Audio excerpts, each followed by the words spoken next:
You wanted the best. You've got the best podcast. The hottest podcast in the world. The Chris Voss Show, the preeminent podcast with guests so smart you may experience serious brain bleed. The CEOs, authors, thought leaders, visionaries, and motivators.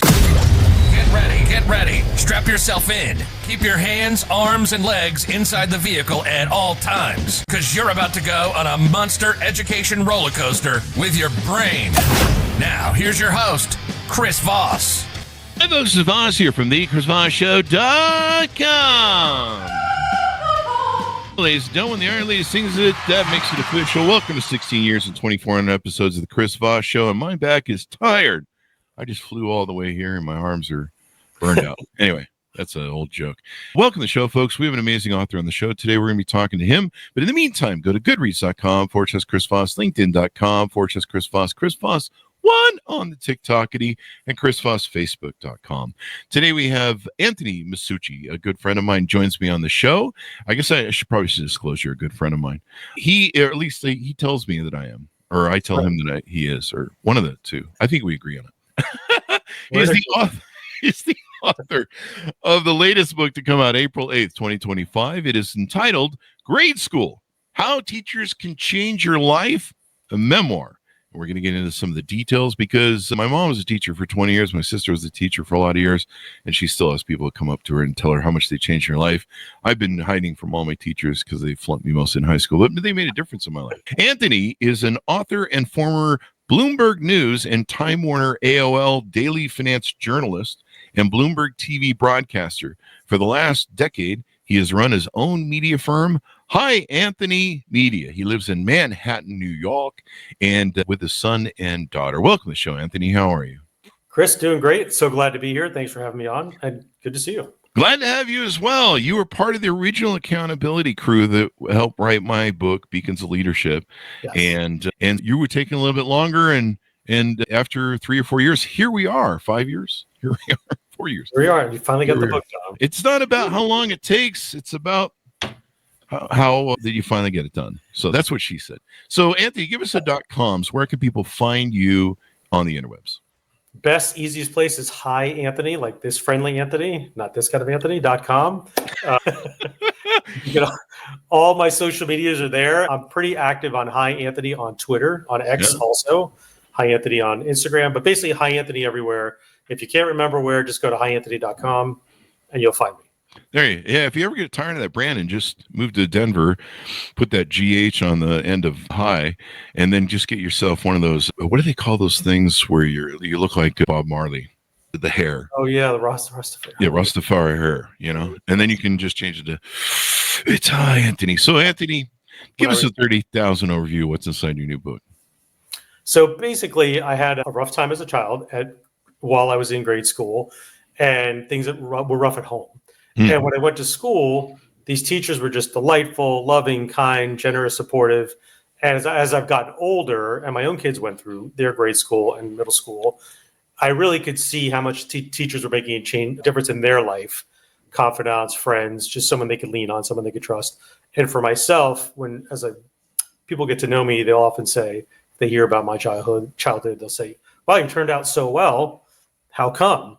And I give a lot of credit to, I had a great aunt and uncle, my mom, my siblings, but also these teachers in my life, first grade, second, third, fourth, fifth, they all gave me love, kindness, tenderness, friendship, and support when I needed it. Maybe just a couple nights a week, things weren't so great at home, but then I would go to school and really feel uplifted and supported by these teachers. And that really is what the book's all about. It's a thank you note, a love letter to these teachers and teachers for all of us who impact our lives. Yeah. I mean, teachers, mentors, coaches, we can have so many different ways that things can do. But man, in that early shaping, in my stories in my book, I talked about how I purposely flunked a bunch of classes in high school because I didn't need them. I needed like 26 credits and they wanted me to do like 45. And me at an early age of either being ignorant or being too smart for my own good, I basically went to those teachers that I didn't need the thing and said, I'm not going to work for something I don't need to pass high school, and I'm going to flunk your class. Or I think I started flunking the class, and they're like, why are you flunking my class? And then I told them.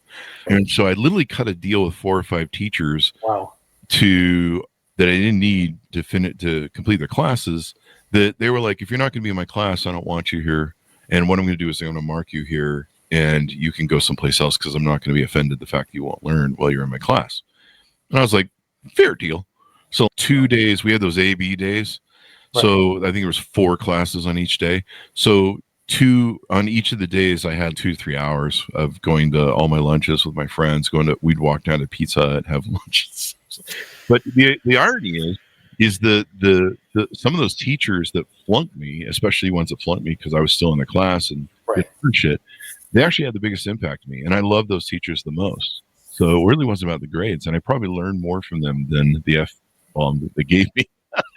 Well, there is that human element, right? And that's the thing.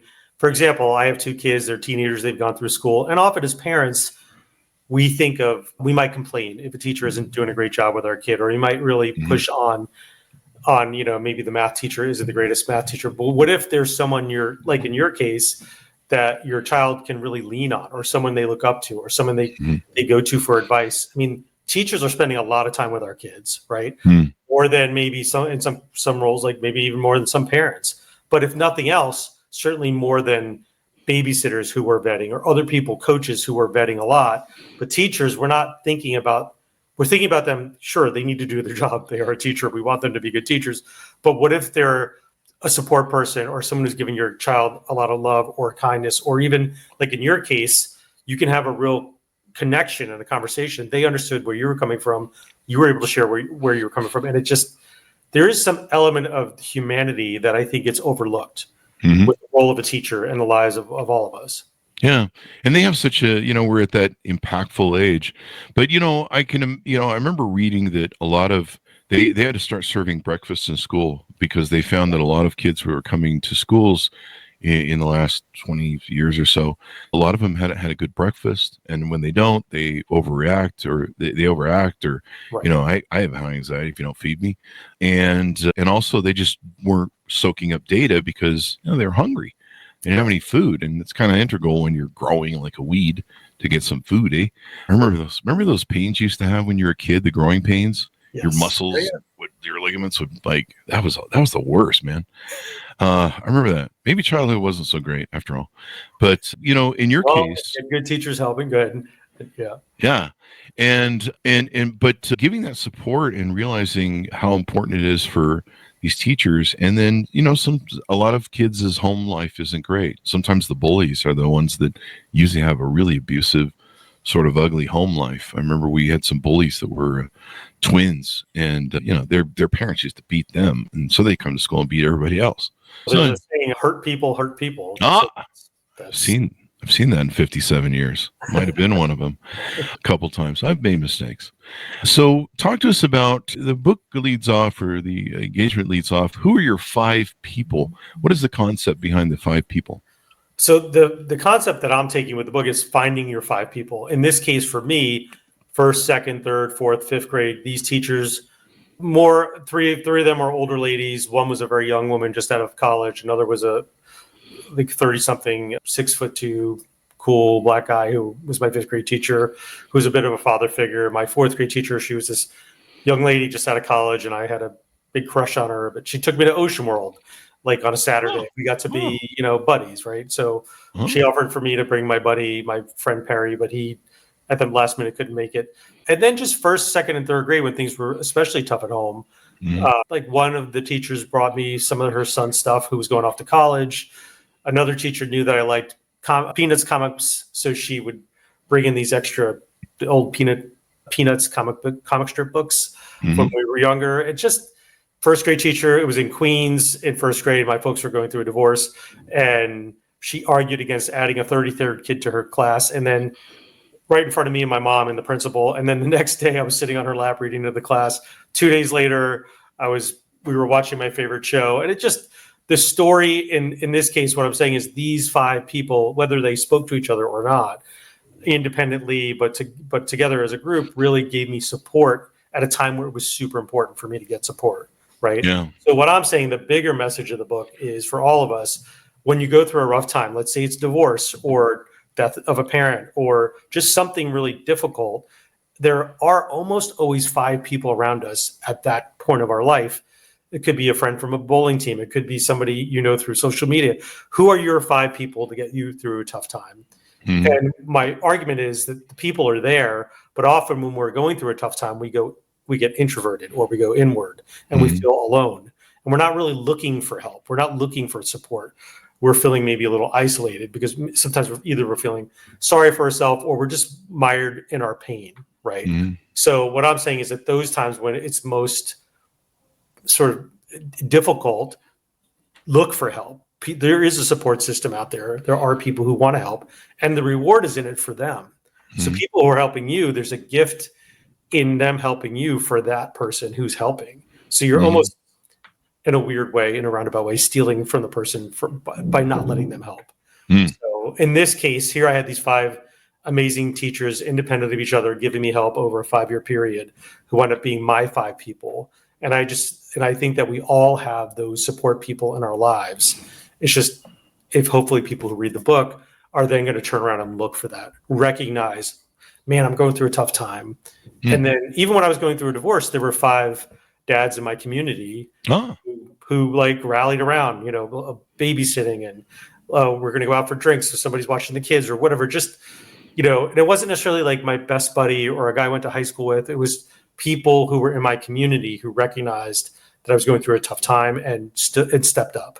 It was just that is my theory. Besides what happened, which I think is a really good read, I wrote it like a novel. It's a memoir of my life as a kid, but I was a former journalist, so I wrote it in a way that it would be an interesting read, as if you were reading a novel with a beginning, a middle, and an end, an arc, a peak, so to speak, and hopefully an ending that you'll enjoy reading.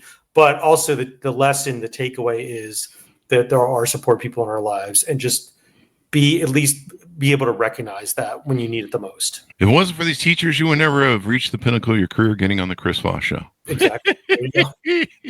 Something like that. I'll write another book about that. So the power of support systems, I think that qualifies in there. Discovering how unexpected mentors can lift you up during difficult times. It's important to reach out too and have that circle. I mean, I've always believed in a social net, a social circle, having good friends around you. When people get isolated and they're going through dark times, bad things can happen. And, you turn to drugs or drinking or podcasting, all those evil things. And they say the less isolated, the better. And the more, obviously we all need to reflect sometimes, but be active, get in communities, the more you're out there doing things, the more likely you're going to get that support. Like for me, I was going to school every day, whether I liked it or not. Right. So luckily for me, there were support people there waiting for me. And I see with my own kids, they have a great supportive mom. They have me as a supportive dad, but there are definitely teachers who are integral and important in shaping them as, the amazing little people that they are, or, many adults at this point.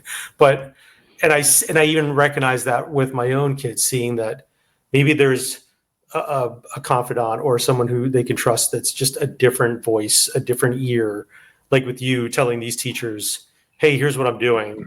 Did you tell your folks that you were doing this when you were going through high school, and you took that strategy of not dialing into the classes?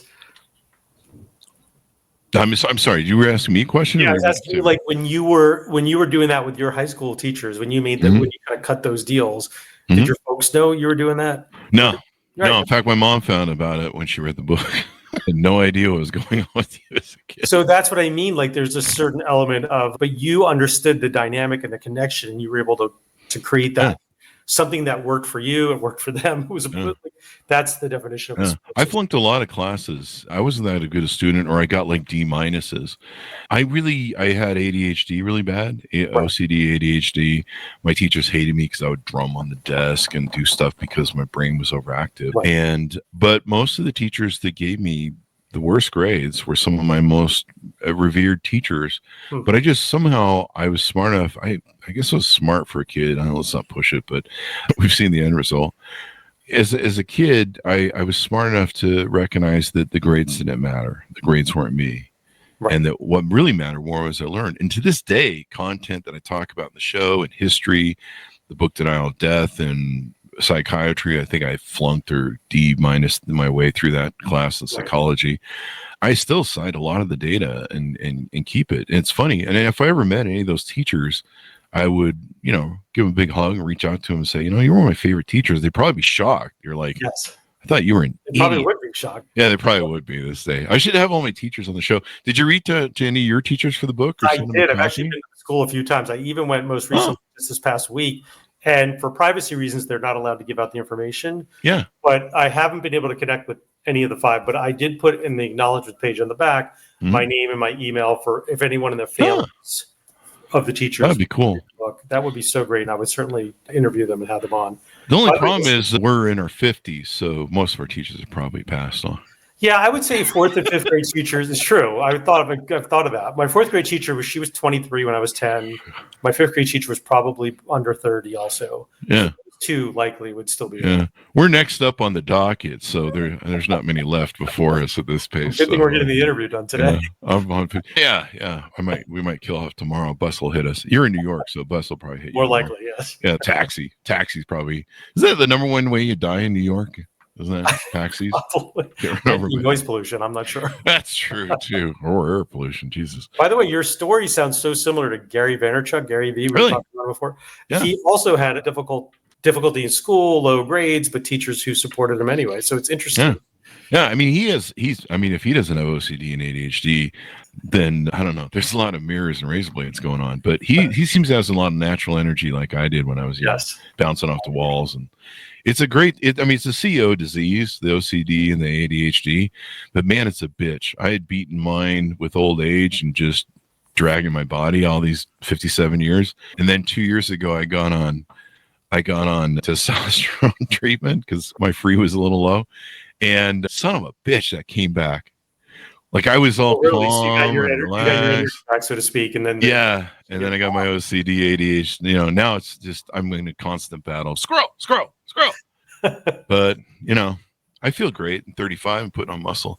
Good work. The great thing about teachers, they have such a beauty of vision. There's a thing that is indicative of human nature, that hope renews us. And it's one of the beautiful things about us as human beings, because no matter what sort of stupid ass shit we get ourselves into, we still seem to find this beauty of hope in sometimes in the most darkest times. And teachers really help design that. What do you think makes a great teacher? And in your study, in your book, and your research of what you did, what do you think were the aspects of the teachers that made the biggest impact on you?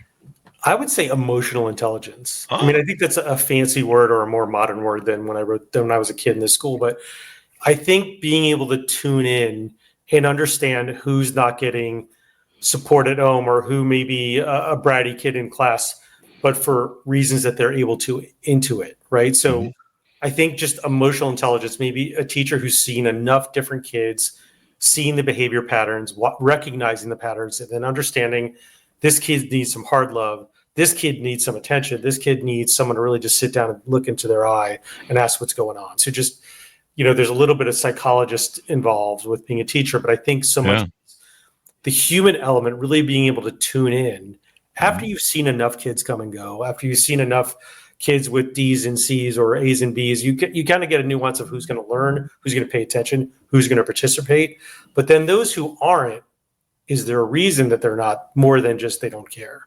Right? Yeah. If there is, can that kid be connected with, or can they be saved, so to speak? But I think so much of it is emotional intelligence. And then I've talked to a bunch of teachers, and I think they do recognize when there's a kid from either a troubled home or somebody who isn't being treated well or just isn't getting the love. And so they're acting out. Yeah. And not everybody reacts the same way. So I think it's the more the teacher can recognize, where the problem kids are and the ones that they can help. Yeah. I think that's the most valuable thing. Even I think being a great teacher, it's hard to top that. But after being a great teacher and influencing through actual education and teaching, I think then the human element is so important. And teachers are a special breed, because I could never be a teacher of children. I want to choke my employees out half the time, and they're adults for stupid shit. Right. The fact that it can be about a bunch of fourth grade rambunctious kids that are bouncing off the walls, they got all the energy, and you're trying to fill them with some sort of intelligence or, some life skills, I mean, just God bless them. God bless them. Because I don't know that I would do so well. Not everybody's cut out for that, right? Yeah. To be that person connecting with the kids. I mean, I'd be that teacher where they come in the classroom and they're like, why is everyone duct taped to their chairs and their mouth duct taped? I mean, I had a teacher. They're learning. He just read the paper the whole time. He was like a civics teacher, and Mr. Doherty, and he just read the paper. And as long as we did whatever was in the book assignment, and we asked him a couple questions. But it takes all kinds of teachers to make it work. But at the end of the day, if someone is paying enough attention and tuned in to who you are and can connect with you, I went to a high school reunion a couple weeks ago and there was one kid who sat behind me who was really dialed out, and he just didn't want to be there. He's definitely a troubled kid. And I said to him, but we had this really excellent teacher, first hour, psychology teacher, and he was also a sociology teacher. And I said, did that guy get through to you? And this kid's name was Anthony. And he said, no, he didn't. And I was shocked because I thought this guy got through to all of us, but he just had that instinct about him, the teacher. Mm-hmm. But in any case, he didn't. And it was cool that the kid answered honestly. And there's even been a few people that I've met since the book has come out or even in writing of the book, who are surprised that they can't remember a favorite teacher or a teacher who impacted them. There are people out there who don't. But often, most people do have one teacher or two teachers come to mind who really made a difference in their lives. And it's really great. If nothing else, the book has been such a great talking point in getting people to talk about teachers who have impacted them, changed their life, made a big difference. And, I'm happy and thrilled to have those conversations. Yeah. I don't know if my mom would get upset with me, but my mom, I think we talked before the show, she lives in the same city she taught in. And so she's constantly bumping into people that are like, hey, I went to your school, or my sister went to your school. She teaches multi-generations in her time. And so sometimes she has, like the mother and the child or something or whatever, but they're all grown up now. I think she's been retired for about 20 years or so. So she's kind of seeing how the end game turned out. And it's funny, she'll tell stories sometimes where she'll meet someone, she'll be like, hey, it's Fred, a teacher, it's Fred from, school, and oh, you're my teacher and stuff, or whatever the name or scenario is, boy or girl, and she'll be thinking in her head, oh shit, I remember you were the shit kid, you were the pain in my ass in class, I was ready to box your ears or something. I'm just putting words in her mouth at this point. Yes. But she'll immediately go, oh god, this is that one. The one that drove me crazy all year. Drove me crazy all year. Right. And you know what's funny? They'll always tell her, you had the biggest impact in my life as a teacher. You helped me change my life and be better, and yada, yada, yada. And that's the power. I mean, that really is. Can you share with us maybe a story of, did you identify any teacher as being the number one most influential on you, and maybe why? Maybe some of the things she did or stories that she did that impacted you? Yeah, in grade school, it was definitely my fourth grade teacher, Miss Shelton. It was her first job. She had just gotten out of college. And she just recognized really more than any of my other teachers what was going on at home. So she slowly, as the year went on, when I would get my work done quickly, I'd go to the back of the room for bonus reading, whatever. She would just sit and chat with me, sometimes outside the room, and just tune in to what's happening. How are you doing? How's life at home? Without being so direct, she just understood and got to know me well and tuned in. It just made me feel comfortable and open to her kindness. Like rather than it, she kind of worked and over time I was just more open and honest with her. And she really, I remember thinking like, oh, she should get married and have kids. She had this like mothering skill, right? Yeah. And yeah, for sure, she was the most impactful. And then in the spring of that year, we actually on a Saturday wound up going to what was like SeaWorld, but it was called Ocean World in South Florida. See the dolphins and the whales, whatever. And back then, a fourth grade teacher coming over and honk and running out and spending the day, like that was actually what happened, right? So nobody would object. And back now, I'm sure people would object, but the point is there was that level of comfort and kindness, and she probably enjoyed my company. I was this charming little guy with, happy to. Your little Italian New York charm, you. That's right. And I did have a crush on her, and I would when I walked home from school, me and my brother would walk to 7-Eleven to get Slurpees, and I would watch for her car so I could wave. But she just really connected with me and really got me to love reading even more. She would ask me about the books I was reading, brought in extra books for me to read because I was, going through a lot of books at that age and just really embracing it. So but the human element was what stays with me the most all these years later. Just, it was very kind and sweet and loved that about her. It's just so interesting how they shape our life. And it's so great that you paid an homage to them. I got an idea for a second book for you. I'm just a marker. I don't mean to tell people what you should write this. Like I know what's good in the world. Have you seen me lately? But it'd be fun for a second book or documentary to support this book. You go, I don't want to say hunt down. I was going to say hunt down. You want to go find maybe one of those teachers, some of those teachers, and it becomes like a journey. And maybe you can check DNA or whatever. I don't know. Documenting that journey would be and then you go find them, you interview them, and I don't know, might be good, might be awful. I don't know.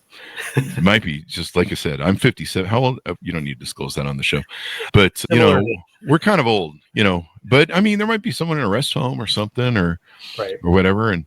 It'd be funny if you could get a crotchety old one to be like, "You were the worst student. I hated you. I can't believe you haven't turned into something."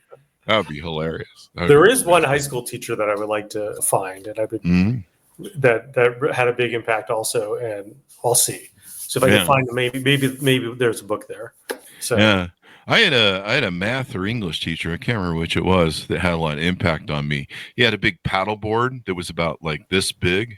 And it had a handle. It looked like one of those things you use for cutting board or something like that with a handle on it. And this thing was thick. It was like this thick. And to add terror to it, he drilled like 16, 18 holes in it. Wow. So when he would slam it on the desk, it would make even more sound.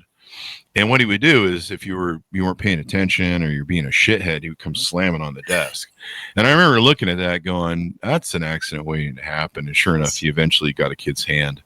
And that was the end of that. But so, some teachers have more impact than others. That's the joke. The boom.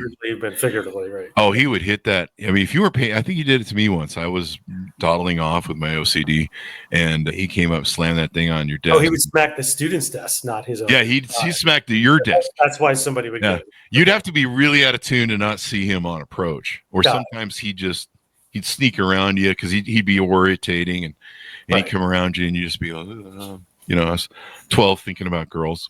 We're not going to get into how much my math teacher influenced me at 12 in my math class. And she was really hot and had a crush on her.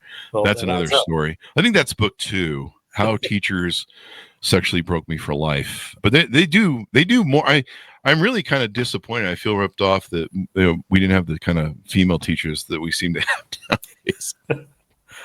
That's a difference. Well, times have definitely changed, but I do think universally the teachers still make big impact. From your mom on to teachers, my own kids' teachers. So it's a great role for somebody. I know being a teacher isn't for everyone. Plenty of people get soured by the educational system, lots of reasons.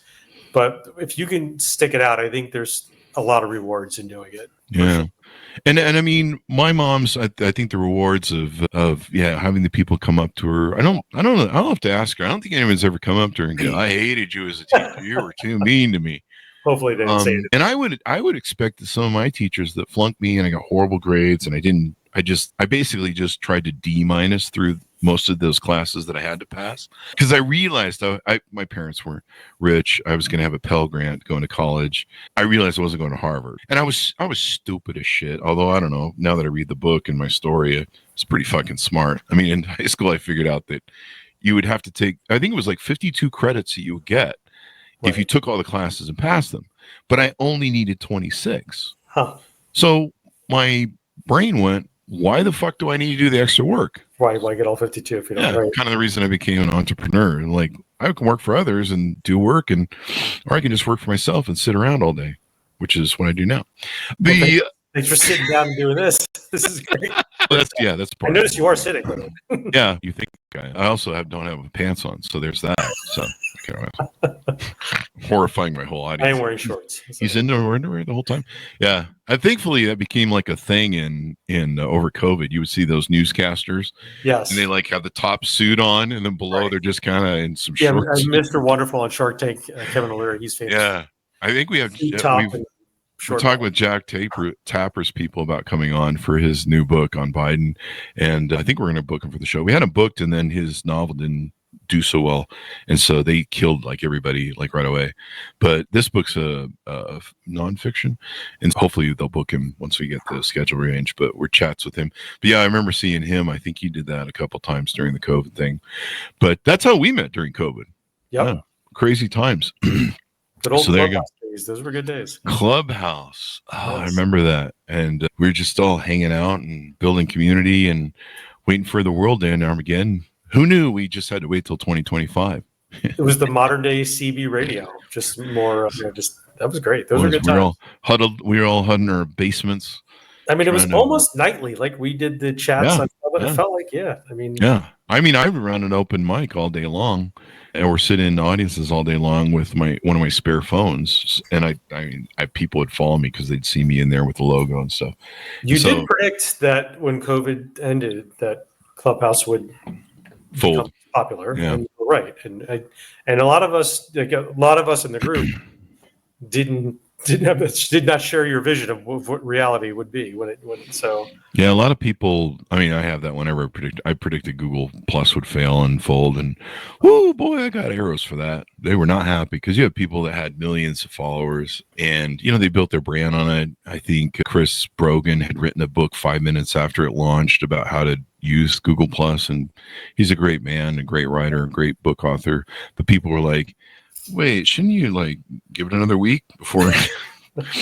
and then there were people that were making money off of Clubhouse. They were trust agents. Yeah, there were people making money off Clubhouse. Yeah, there was one gal. She was selling what was like an $18,000 course on how to make money at Clubhouse and excel at being a speaker in Clubhouse.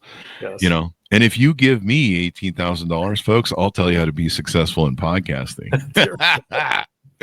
Yeah, it's weird how that works.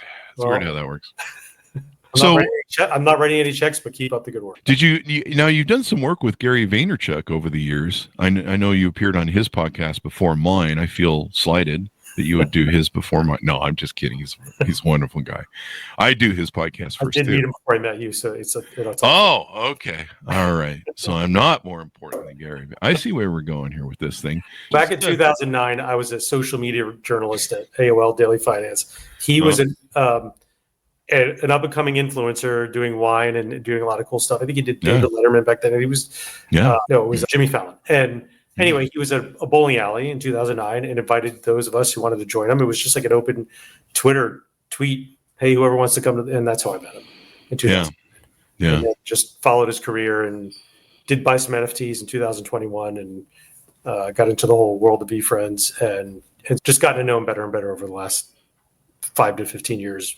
But as a former tech journalist, it was fun watching his career grow. And just he, like you, with predictions, he had predicted how influencers and social media would become sort of more important than network television, for example. Mm-hmm. And at the time where he said that, it seemed like malarkey.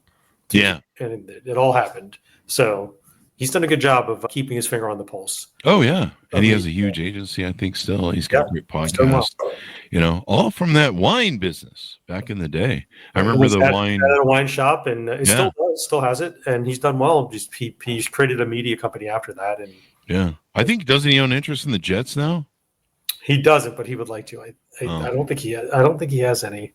Probably a good investment. He wants to buy them one day. I mean, the way they're going, I mean, the Jets not getting any cheaper, but he's doing well. Yeah, that Aaron, what's his name? Aaron. Anyway, it's the guy from Green Bay who they hired. The poor Jets hired, and he had the first game. The new coach? No, the Aaron Rodgers. Aaron Rodgers. He goes and plays his first game, and he's out. Yeah, all that money. And he did play last year. They didn't have such a great year, but I'm a Dolphins fan, so I'm happy when the Jets. Yeah, that's true. That's true. The speaking of football teams that never go to the Super Bowl, but you guys had Marino, and then didn't Marino go to the Cowboys? He actually retired. He was thinking of the Vikings, but he didn't do it. But he retired in '99. My son is 17 and not a Dolphins fan because they've been pretty mediocre his whole life. Yeah, I'm a Raiders fan. Grandpa fan. is a Ravens fan, so he's Yeah. But they've been a pretty good team. I've been a Raiders fan. The last 20, 25 years have been really hard. I think we're paying 3 ex-coaches now money, and we just hired a 4th coach. That really is. I mean, they might not have a bad year this year. Mr. Gruden, I mean, I think he's a funny dude, wonderful, horrible coach. Yes. Which is weird because he had some good stuff. But, maybe giving someone $100 million 10-year deal before they even hit the ground. They did that with a couple of the first round picks too, and they blew out. Yes. But what are you going to do? So what do you hope people come away with when they read your book? What do you hope the end game is maybe for them? I mean, I really hope that they come away with some hope more than them when they started the book. Mm-hmm. But I think mostly just recognizing that when things get tough, there are people just to understand, recognize, especially it's so tough when you're having a rough moment. Mm-hmm. So that's where I hope they take away the message of the book, so that when things do get tough in their life, they are open to seeing that there are people around them who want to help. Yeah. Who reach out. Maybe they want to bring food. Maybe they want to take you out for breakfast or lunch, or maybe they just want to become a friend you can lean on. Just understanding that there are people, support systems, communities who are around you, and just being open to it. Mm-hmm. Rather than going in sort of a negative direction that's created, like spiraling negative. Instead, when things are feeling a little off, let somebody reach out to you and pull you up. Yeah. And as I said, there was a gift in it for that person too. So there's something there. Yeah. Yeah. One of the things about teachers too is we need to support them and give them extra love. My mom, when I was a kid, and probably when you were a kid, I remember one time we said something shitty to our teacher or something, or did something shitty in class. And man, I came home. I think my parents, they met with the teacher in the school. They came home and I was grounded, beaten severely. What? This was back in those days, people, they had corporal punishment, and we need to bring it back. Excuse me. So I've seen Gen Z and I'm not impressed. I tease the Gen Zers, but honestly, they made me call up my teacher on the phone. Apologize. And that was probably one of the most hardest things I ever did in my life. But man, it was a skill builder. It taught me character, taught me to say I'm sorry, that it's okay to apologize.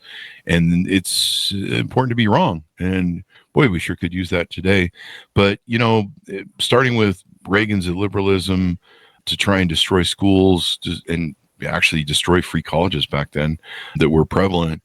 I watched my mother be under attack from Republican legislatures for most of her career, and her class sizes would double, they would triple. Yes. And so the work that she would have to put in was just enormous. And then there was this changeover of accountability where we moved from a masculine meritocracy to basically a matriarchy, and suddenly self-accountability was gone, and people would blame the teacher for why the student was acting out or being bad, or not the case. Yeah, they will get the blame. I mean, I think they're undervalued, underappreciated, certainly underpaid. But and that's one of the reasons I wrote this book, is so that all those things would hopefully change. But if nothing else, to recognize that the teachers are present in the lives of our kids in a way that is even greater than being a teacher. Mm-hmm. This is a person who's out there, multiple teachers, coaches, who are spending time with our kids, hours and influence. It's all there. Mm-hmm. Yeah. So and I think that, yes, like any group, there are bad apples. Certainly, the world is not perfect, but there's so many of them making beautiful impacts in our lives and the lives of our kids. And if that's recognized even a little bit more, then I'm glad this is out there, and I'm glad it's helping them. So. Teachers don't do it for the money, man. They don't get paid a lot, especially nowadays. I mean, my mom had a great package compared to what teachers get. She has like a gold health retirement insurance thing that they don't give out to anymore to teachers. I mean, it's crazy. And I remember one time she called me and she's, I just got back from the craft store, spent $250 buying all this stuff, and I can't wait to set up what she's probably working on some art piece for Thanksgiving or Christmas, some big setup, the kids always liked. And I remember saying to her, because, I'm used to running companies, and, anything I do, I expense, right? I'm expensing this right now. And she goes, no, they don't reimburse us for that. I'm like, what? 250, you're spending 250 every month? Right. And I mean, imagine it varied, but she was spending her own bloody money on top of it. I heard that story from even my niece who lives in New Jersey. Similar. Yeah, there's a lot of, but I think you're right. The teachers really do it for the love, and I think they are connecting with the kids, and they are connecting with, and that's why they're more emotionally willing to participate with our kids or just spend their own money for the better of the class, that kind of thing, right? So, and I'm sure there's giant rewards for the teachers too, but yeah, I think for me, the more we can recognize what they're doing and give them and give them love and support, and maybe if they get paid a few more bucks, even better. Yeah, let's let the Pentagon have a bake sale to raise funds for a Learjet, whatever, I don't know, F-35. Let's give the money to the kids. But you kind of see how the dissolving and delusion of education has really impacted us, taking away civics. We see it with young boys taking away recess. They've got all this bottled up energy. There's a lot of conversation on the show about that, but we need to celebrate teachers more and the contributions they give. And the one thing you kind of go through life with, and you hope that when you come to the other side, you will you'll make a difference in life. When you get to the end of the road, you can say you change people's lives. That's part of the reason I do the podcast. People are like, you fucked up my life with your stupid ass shit. And I'm like, I'm sorry. The reason I wrote the book, I get it. Yes, to make an impact. We give something and leave the world hopefully a better place than we came, which we'll probably have for you, but not for me, because people have seen me. And the judge says I can't do the things I'm doing anymore. So I'll get my 6th ankle bracelet off next week. So I'll be down to 5. Yeah. It's like a Christmas tree when it lights up and beeps. It's scary. Just don't go swimming in it, because at 5 you get shocked. But maybe that's the purpose. I'll learn my lesson one of these days. Anything more we want to talk about? Anything you're working on? Maybe a second book or a future book? Or we'll see on a second book. I just wrapped up this week the audiobook of this. So that's right. Yeah. So with the studio here in New York, working with a great team of people. It's a lot of fun to do it, and so it'll be hardcover, paperback, audiobook, ebook, the whole gamut. The whole gambit. Give them. You know what? It's a great end of year gift for teachers. Oh, right? give one to your teacher. Yeah, I love that idea. Tell them how much you appreciate it. Maybe you could go read this in some classes. And I've been invited to schools, and they want me to go inspire them. And I of course, sadly, the teacher kicks me out and goes, "You're they don't need to learn how to spend less money at Spearmint Rhino. Knock it off." But, so I've been there, and so I've shared my stories of being a business and starting a business thing and answer their questions. And, maybe it'd be good for you. You could go do some school readings. And I don't think schools have libraries anymore like we used to have when we were kids. Do they? They do. And I've donated some books to libraries, and I'm actually a couple of readings at school. So, yes, it's all happening. It's coming together, and I think it's getting good momentum, and I'm enjoying. It's opening some doors, and I think mostly just more people are able to hear the message. And and I'm thinking maybe I should do a book on my school years. Only I should profile the teachers who were the worst. I put the math guy with the brick, the spanker thing, and then here's the impact teachers make. I remember when I went into my first. I was a kind of a moody young teenager, but I went into my driver's school class, and it was this really old, salty barker of a man who belligerently and first day just dumped on us and said, "You're probably not going to pass this fucking class. You need to do all this shit." And he was so negative. It destroyed me to the point that I basically rebelled against him, and I went, "Fuck you. I'm not going to fucking take or pass your stupid driving school class," which is pretty stupid because you're trying to get your driver's license. But I was so angry and resentful every time I would go in his class about how negative and dark he had been on the opening day that I just couldn't give it up. And I had to take the class the second time, which was even more painful. But I hated every moment and just want to punch him in the face. Don't do that to your teacher, folks. That's where the 5th ankle bracelet is from. Don't do violence, folks, ever. When I was in 11th grade, we had an auditorium with so the journalism students all went in, and there was a guy who was a journalist for the Miami Herald. Mm-hmm. Long story short, he hated journalism, told everyone not to do it. He even might have been drunk. Like, he was so off the reservation. But I remember walking away from that presentation by somebody who was basically pooping on what I was planning to do. And I did go into journalism and did well. Mm-hmm. And I thought, this guy just is in the wrong job. Yeah. It's not, he's just not, it didn't mean I shouldn't do it. It just meant he shouldn't be doing it. And I recognized that from the context of the conversation. So it actually made me more dialed into becoming an analyst. But lessons you learn from even the bad teachers. Correct. Yeah. The guy, you can go up to him and be like, you changed my life because you're an asshole, which is pretty much the emails I get on the show. And that's usually when I get the rejection after first dates is you're an asshole. But, you know, we had a great dinner. It was a great steak. I look forward to the dating book. I'll read it. Yeah, it's going to be a doozy. So thank you very much, Anthony, for coming on. It was wonderful to catch up with you. Give us your .coms as we go out. Yes, hyanthony.com. I will point you in all the right directions, but I'm pretty active on Twitter, Hi Anthony on X, Hi Anthony on Instagram, and Hi Anthony Book. Also on Instagram. So they're all fun places. HI, folks, for those of you who are friendly Anthony. Those of you who are in the Cheech and Chong department a little too much, smoking the doobie. They have a final movie or something. They say it's the final movie or something. Yeah, I met Chong a few years ago. He had a book. Have you really? He had a book tour. It was great. I read it, bought it, got the autographed it, the whole bit.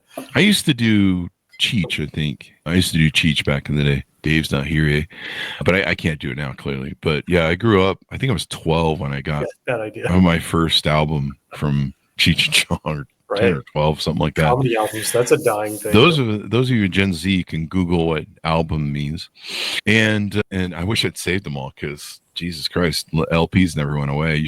I just paid like $500 for a box set for Rush, and then there's a Metallica one coming out for several $100s, and I'm like, what the hell's going on?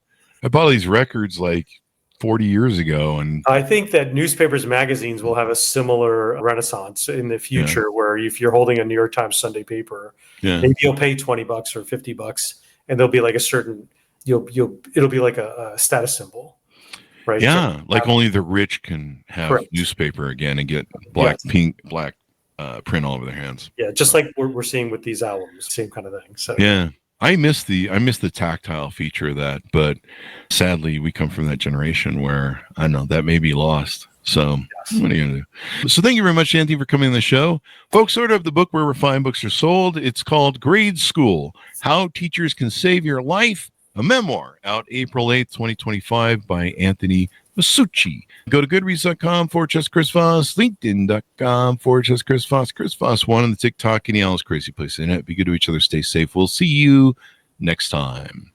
That's how